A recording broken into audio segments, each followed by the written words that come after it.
آپ سے ایک سوال ہے چوتھے امام کا فرمان، اگر آپ کو بولا جائے کہ آپ ایک دن صبح کو اٹھیں اور آپ کو پتا چلے کہ کراچی میں جتنے لوگ ہیں وہ سارے مر چکے ہیں، آپ اکیلے ہیں پورے شہر میں، تو ایک عجیب سی وحشت آپ کے وجود کو پکڑے گی. ہمسائے میں کہ کوئی نہیں، ادھر کے کوئی نہیں، گھر میں دیکھا سارے دنیا سے جا چکے ہیں، پورے کراچی میں جس بھی سڑک پہ جا رہے ہیں کوئی بندہ نہیں، تو آپ کے اندر کیا پیدا ہوگا؟ وحشت پیدا ہوگی. پھر کبھی کوئی کہ آپ صبح اٹھیں گے پورے پاکستان میں کوئی نہیں ہوگا، مطلب ایک آپ ہی ہو سب مر چکے ہیں. اس کو سوچ کے بھی انسان کو کیا آتی ہے؟ وحشت آتی ہے.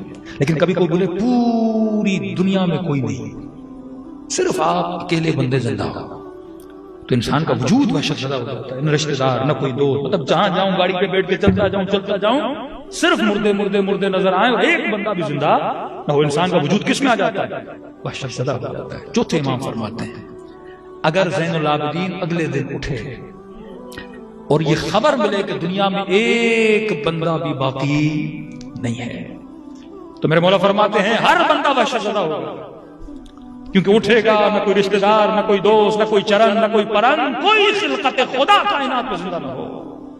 میرے چوتھے امام فرماتے اگر ایسا وقت آئے کہ سب مر جائیں اور میں اٹھوں اور میں زندہ رہوں، تو فرماتے اگر اس وحشت زدہ عالم میں زین العابدین کے پاس قرآن ہو،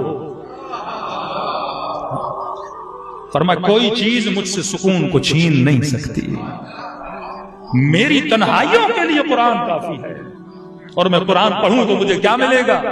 سکون ملے گا.